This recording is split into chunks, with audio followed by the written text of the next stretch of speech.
Good morning students, how are you all? Today I'll explain you the poem, The Ball poem written by John Barrymore. John Barrymore was an American poet. He is best known for the Dream Songs. Dream Songs is basically a sequence of 385 poems. He also for it he won the Pulitzer Prize, and he also got the National Book Award. So this was the introduction about the poet John Barrymore. So now I'll give you the brief introduction about the ball poem. This ball poem written by John Barrymore, especially here the poet wants to tell that there is a boy, there is a child in this poem who is very sad. Why was he sad? Because he has lost his ball in the water, and due to this he was very sad. And second thing here, the poet wants to explain. The poet wants to explain the child. Gradually he will grown up and he will face so many losses in this life, so many losses in his life, and he has to bear up all these losses. Students, now I'll explain you the entire poem line by line. So, what is the boy now who has lost his ball? So here the poet is thinking about the boy. Where is the boy who has lost his ball? What is he to do? I saw it go. So here again the poet is emphasizing. What is he emphasizing? Because the boy has lost his ball, and he was emphasizing ki what will he do? What will he do? I saw it go, because he saw that the ball was escaping from the boy's hand. Merrily bouncing down the street, and then merrily means happily, bouncing means jumping. Merrily bouncing down the street again then. So here the poet is saying he saw the ball was escaping from the boy's hand happily. Although the ball is non-living object, but here it is personifying as a merrily bouncing. Merrily means happily. The ball was happily bouncing, jumping down the street, and then merrily over there it is in the water. And then happily the ball fell into the water. No use to say, oh, there are other balls. So what the poet is saying here, there is no use to say there are so many balls, because that ball is very special ball for that boy, that child, because that ball has so many memories. The child has so many memories attached with that ball. So if actually the cost of that ball is nothing, but the other balls are useless in front of that ball, because his memories are attached with the same ball.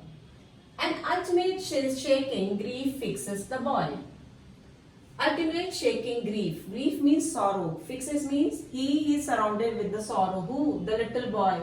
Why was he surrounded with the little boy? Because he has lost his ball. As he stands rigid. Rigid means fixed, or we can say stiff, trembling, staring down. So he was his stuff. He became so shocked, stiff, trembling, he was shaking. Staying down means he was looking down. He was looking down to his ball where it has gone. All his young days into the harbor where. So harbor is a place where the ship and the boats dock. So all his young days means his beautiful memories. His beautiful memories were attached with that ball. So all these memories are also and with the end of the ball. His ball went, I would not intrude on him. So here the poet is saying his ball went. He lost his ball. I would not intrude. Intrude means he don't want to intervene in his matter without his permission. So here the poet is saying, I means poet. The poet is saying he wouldn't intrude on him. A dime, another ball, wordless now. A dime is a American cent of 10 cents, we can say. Another ball, although the boy can get another ball, that cost is very less, but worthless now, because there is no use of getting the new boy for the boy, new ball for the boy, because it's worthless. Because here the ball is not a ball. The ball is symbolizing with the memories, with the childhood memories of the boy. He senses first responsibility. So here the poet is saying, because the boy has lost his ball, so first time he senses the responsibility. He's how to take care of your belonging. So moving to the next stanza. In the world of possessions, people take. In the world of possessions means the materialistic world, means everybody want to have some belongings, like somebody they have car, they have some bungalow, they have beautiful things in their houses. So everybody wants some materialistic things in their life. People take, people take. Balls will be lost always, little boy. So here the poet is saying balls means the belongings will be lost always. So whatever we have, we will lost, the boy will lost everything. All the belongings he will lost. And no one buys a ball back. And no one bring your happiness back. Ball is related with the childhood memories of the boy. And here we can say the childhood memory means the happiness. His happiness was attached with that ball. So the poet is saying no one can bring the happiness back.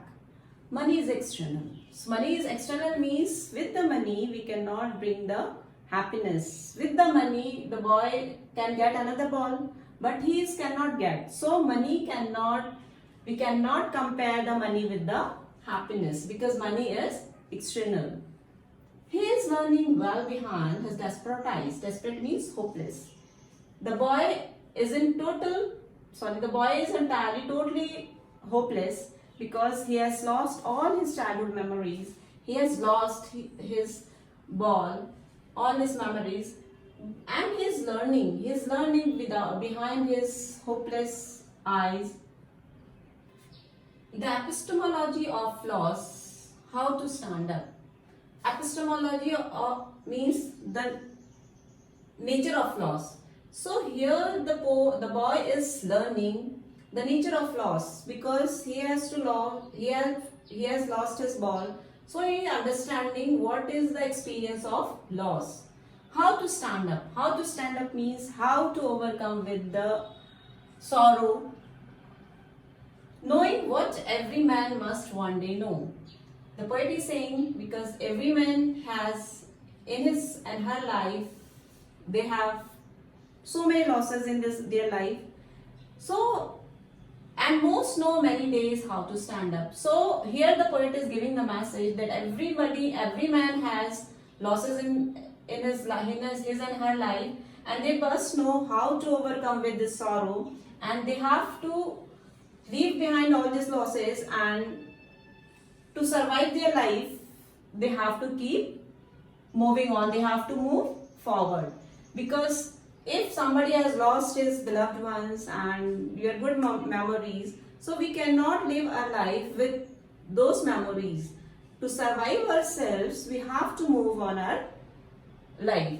So with this message, the poet wants to say that there are so many difficulties, so many sorrows, so many losses in our life, but we have to think and move forward and think for the bright future. Students, now I will discuss the poetic devices. So here in the poem there are four poetic devices. The first is blank verse.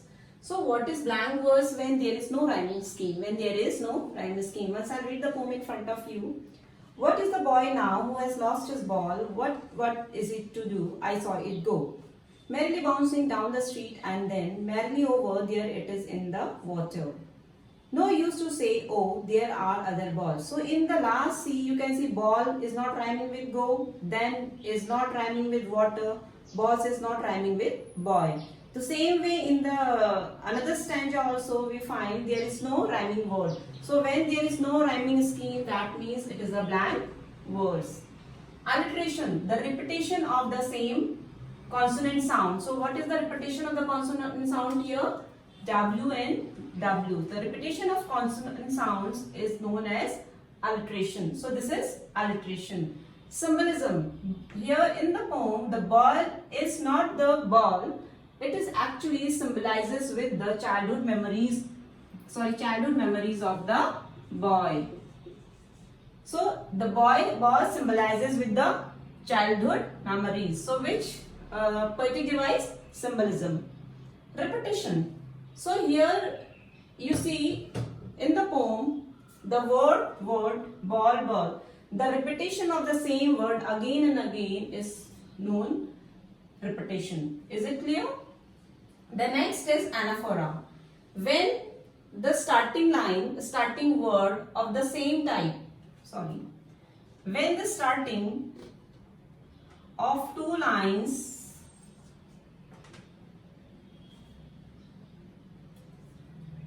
when the starting of two words and two lines with the consecutive lines, we can say it is an anaphora. In the first two lines, we can see what is the boy now who has lost his ball. This line started with what, and the second is what is it to do? I saw it go. So here both the consecutive lines started with what. So that means it is a anaphora.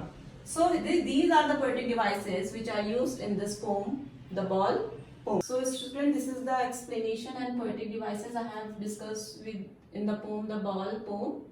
So here the poet tried to explain the truth of life, that everybody has to bear losses in his and her life, and everybody has to stand up against those miseries and sorrow in his and her life. Thank you.